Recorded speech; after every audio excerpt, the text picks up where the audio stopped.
때문에 제가 읽어서 메모해서 칠판에 그림을 그리면서 입말로 했단 말이에요. 그러면은 저는 지금보다 그때가 더 훨씬 좋았던 건 아닐까?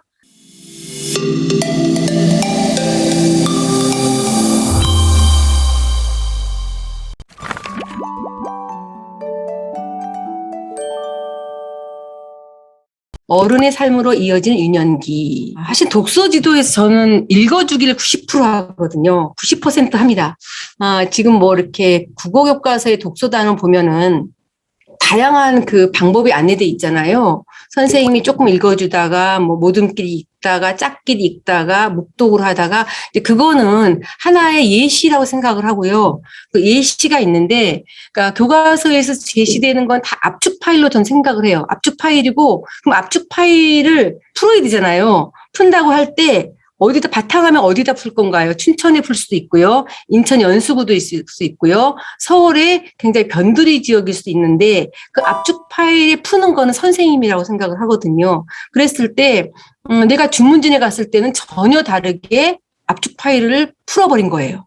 그랬을 때 저는 읽어주길 제가 90%까지 하는 이유는 유년기는 아날로그적이어야 된다고 생각을 하는데 지금 아이들은 절대적으로 그 경험이 부족하거든요. 그냥 바로 이 차가운 SNS와 접속을 한단 말이에요. TV라든가 이런 거. 그리고 어머니가 앞에 있어도 엄마도 카톡하기 바쁘고 넷플릭스에 바쁘다고 같이 있어도 진지하게 서로한테 공감하는 게 조금씩 줄어드는 건 아닐까. 그럴 때 읽어주는 거는 온전히 아이들하고 정서적으로 교감하는 게 아닐까. 저는 제가 그냥 읽어줍니다. 90% 읽어줘요. 그 다음에 또 하나는, 이 책 읽기가 사실은 한 학기 한 권 읽기에서 이거를 교육과정에 넣고 시간을 좀 더 늘려갈 수도 있겠죠. 그렇게 하는 이유 중에 하나가 결국은 어떻게 소통을 하고 표현을 어떻게 할 것인가의 문제를 좀 책을 가지고 잘 어떻게 해봐야 되지 않을까 뭐 이런 게 있는 것 같아요. 그래서 길게 보면은 책 읽는 사회를 만든다는 거죠. 근데 책 읽는 사회를 만들어야 할까요? 책을 읽어도 그렇게 좋지도 않은 사람 있잖아요. 근데 제가 이제 얘기 들었는데 유럽에서는 지성이라고 하는 사람이면 100편의 시를 암송을 한대요. 100편의 시를 암송을 한다고 그러면 생각해 보세요.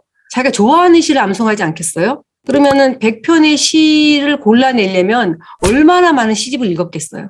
너무 좋아서 읽고 또 읽고 하다가 모이면 같이 요즘 내가 이런 시 외우는데 아는 선생님 만나면 요즘 어떤 시 외워요? 요즘 이런 시 외웁니다. 이런 대화를 할 수 있다면은 그게 책 읽는 사회 문화가 아닐까 생각을 하거든요. 근데 그렇게 가기 위한 하나의 작은 단추 같은 것이 한 학기 한 권 읽기라는 이름으로 국어 교육 과정에 들어온 거고, 사실 거기에 들어왔지만은 국어 자체가 모든 교과에 굉장히 중요한 기반인 것처럼 한 학기 한 권 읽기도 뭐 수학하고 미술하고 음악하고 다 책이 연결되니까 그런 저는 역할을 할 수 있다고 저는 생각을 해보거든요. 어머니가 어렸을 때 저녁이면 항상 이야기꾼 같아서 옛날 분들 다 이야기꾼 아닌가요? 이야기를 하며 살던 시대니까요. 근데 어머니가 항상 이렇게 책 읽은 얘기도 많이 들려주셨어요. 뭐 귀신 얘기도 좋고, 동네에서 들었던 뭐 귀신 얘기, 제일 재밌는 게 귀신 얘기죠. 근데 제 기억에 아주 남는 것 중에 하나가 소공효 얘기를 엄마가 해줬거든요. 근데 나중에 이게 뭐 제국주의 뭐 침탈 시기에 그런 걸 반영한 책이다 말해서 한동안 비판이 되던데 그런 것과 무관하게 독자 입장에선 자기를 치유하는 책이 제일 좋은 책인 거예요. 어머니한테는 이 소공효가 너무나 엄마한테 힐링이 되고 힘이 됐던 책이에요. 주인공이 누더기 옷을 입고도 다락방 차가운 데 자면서도 이거는 따뜻한 침대야. 이거는 아주 예쁜 드레스야. 이건 따끈따끈한 빵이야. 이렇게 말을 했단 말이에요. 그걸 듣고 엄마도 힘들었던 시간을 보냈다고 하셨거든요. 그러니까 저는 그걸 보면서 책이라는 게 비평가들의 비평과 무관하게 그렇게 정말 그 책으로서 위로를 받으면 그게 좋은 책 아닌가? 이런 생각이 들어요. 그래서 아마 어머니가 이렇게 이야기 들려주는 게 저한테 큰 힘이 됐던 것 같은데, 근데 사실 요즘은 주로 읽어주지 않아요? 근데 저는 분명히 차이가 있다고 생각을 해요. 그러니까 들려주는 거하고 선생님이 읽어주는 거하고 좀 차이가 있어요. 그래서 전 사실 최소한 파워포인트는 좀 안 쓰려고 하거든요. 지금 코로나 때문에 거리두기 막 이렇게 칸을 떼어놔서 어쩔 수 없이 PPT를 가끔 쓰기도 하지만 그래서 제가 코로나 들어오면서 사실 그림책을 잘 안 읽어주게 됐어요. 그러니까 시하고 동화를 주로 읽어주게 됐거든요. 왜냐하면 이렇게 PPT 띄워서 보는 게 아무래도 그림책을 이렇게 모여 앉아서 이렇게 읽어주고 싶은데, 근데 그거는 뭐 다분히 있는 건 아닌데요. 어렸을 때 저는 역전반이라는 책이 원래 저는 옛날 얘기인 줄 알았어요. 엄마가 이거를 옛날 얘기처럼 들려준 거예요.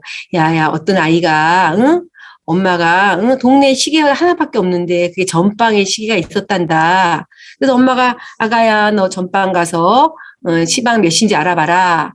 근데 이제 아가가 여기서 가서 뭐 개구리도 보고 잠자리도 보고 이러다가 아주 시간이 한참 지나서 엄마 시방 넉전반이래 이렇게 어머니가 들려주셨는데 이 넉전반이 시였던 거예요. 그리고 이게 다시 책으로 보아서 좋은 점도 있었지만 낯선 느낌도 들었어요. 왜냐하면 저는 엄마가 들려주는 이야기를 들으면서 이 아이가 걸어가던 공간이 다 우리 동네였거든요. 그리고 이해는 저였어요. 내가 막 걸어서 막 깨구리 잡고 잠자리 잡고 이런 걸 떠올렸는데 근데 이제 그림책은 너무나 곱게 나왔는데 아름답다고 생각하면서도 내가 이야기로 듣던 그 공간은 그 우리 동네의 구석구석이었던 거예요. 그래서 저는 이게 들려주기와 보여주기의 어떤 거리가 분명히 있긴 있구나. 어머니 말씀을 제가 이제 좀 드리겠는데 어머니는 참 우리가 좀 이렇게 형편이 어려웠긴 했는데 노래를 늘 부르고 그 춤도 항상 추시고 옛날 얘기 해주시고 근데 사실 우리 반 아이들도 지금 노래 되게 많이 부르거든요. BTS 노래만 좋아할 것 같죠? 5학년이에요. 근데 우리 반 아이들 음악 교과서에 나오는 거 다 외워요. 그다음에 아침에는 신앙송을 하거든요. 어떤 문화라고 할 수 있겠죠. 그렇게 해서 저는 노래를 잘 부르는 것도 어쩌면 어렸을 때 항상 늘 노래 부르고 살았던 그런 기억 때문에 그런 건 아닌가 생각이 듭니다. 글쎄요, 요즘은 뭐 그런 얘기 들었거든요. 퇴근하면 딱 스위치를 끈다. 그리고 이제 나만의 일상이 시작된다. 이렇게 이제 이야기하는 분도 있고, 이 시대가 많이 바뀌었죠. 저 같은 경우는 옛날 시대인데, 저는 아이들을 가르친다 보다도 그냥 교실에서 같이 산다는 생각을 많이 하거든요. 그러면 제가 저를 주로 보겠죠. 제가 움직이는 거, 말투, 저의 책꽂이 공간. 제가 이 책꽂이 공간 정말 굉장히 공들이는 공간이거든요. 선생님의 책상 그 주변에 그 책꽂이가 항상 좀 호기심이 있었고 그런 느낌을 저는 좀 갖게 하고 싶어요, 솔직히. 아이들이 이제 놀이라든가 자유라든가 그런 면에서 결핍이 있을지 모르지만 그 물질적인 거에서 너무 결핍이 없거든요.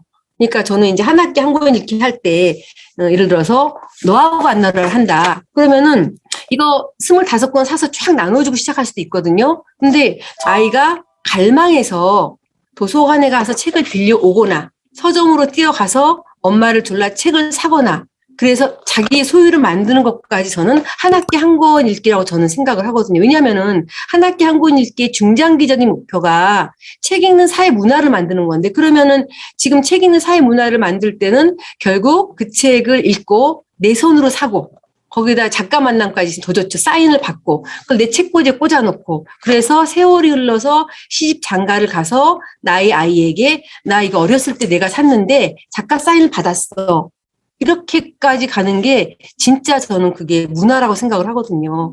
그랬을 때 지금 한 학기 한 권 읽기 예산이 우리 학교마다 지금 꽤 나오잖아요. 그럼 저는 80%를 작가를 불러요. 그리고 한 학기 한 권 읽기 도서는 한 반에 5권 정도만 사주거든요. 제가 독서 담당이라서. 그러면은 3학년부터 6학년까지 모든 반에 작가가 와요. 근데 그게 이제 쉬운 일은 아닌데 아이들이 작가를 만날 걸 기다리고 그럼 작가와의 만남 같은 경우도 이 기다리는 여정이 되게 중요하거든요. 디데이 16, 디데이 15 이래서 계속 작가에 대해서 선생님 제가 어떤 식으로 얘기를 해주고 기다리는 마음 마치 더 이상 이제 뭐 생일날도 설날도 이렇게 뭐 기다릴 만큼 애틋한 게 없을 만큼 이렇게 일상적으로 많이 선물을 받잖아. 그랬을 때 작가 만남까지 가는 과정에서 나 책도 사고 다 읽고만 했는데 언제 오지? 이렇게 하고 싶은 거예요. 왜냐하면은 그런 게 조금 부족한 시대라고 생각을 해서 저는 그런 생각을 하고 있거든요. 그래서 한번 진짜 거의 90%를 읽어줘 보는 것도 중요하지 않을까요? 그래서 전 솔직히 이렇게 명절 때 애들이 오거나 손님이 오면은 막 제가 하기도 하지만 좀 남편한테 막 그림책 읽어주라 그러면은 막 신나가지고 읽어주거든요. 그 즐기는 방식이겠죠, 그게. 제가 그 하객동 초등학교 거기에서 그 첫 발령을 받았는데, 그때 그 시절에 제가 철학이라든가 이런 게 별로 잘 정립이 안 됐을 때, 제가 이제 바라는 게 뭐였냐면은, 사랑받는 게 되게 중요하다고 생각했어요. 저는 아이들한테 사랑받는 선생님이 되고 싶었어요. 그럼 어떻게 해야지 사랑하는 거지? 사랑받을 수 있지 했는데, 지금은 그렇지 않겠지만, 그때는 이야기 들려주는 게 그래도 아이들한테는 꽤 매력적인 거였어요. 그러니까 이런 동화책을 제가 읽고, 수첩에 메모를 했어요. 이거 옛 이야기 수첩입니다. 이거 옛 이야기 수첩인데, 이런 걸 저는 그냥 읽어주는 거 본 적이 없기 때문에 제가 읽어서 메모해서 칠판에 그림을 그리면서 입말로 했단 말이에요. 그러면은 저는 지금보다 그때가 더 훨씬 좋았던 건 아닐까? 가끔 생각을 하는데, 왜냐면은 어떤 매개물 없이요. 매개물 없이 선생님하고 아이하고 이렇게 가까이에서 이야기를 나누는 게 더 약간 친근한 느낌이 있거든요. 그리고 선생님이 칠판에 그리는 거 되게 애들이 좋아해요. 그 그림이 못 그렸건 잘 그렸건 뭔가 선생님이 하면은 뭔가 친근하고 그런 실감이 있거든요. 2018년에 오늘이란 옛 이야기 들려주면서 그게 그렇게 박진감 있게 재밌진 않아요. 하지만 아이들한테 읽어주고 싶었는데 좀 더 재밌게 하기 위해서 이렇게 종이 인형을 만들었어요.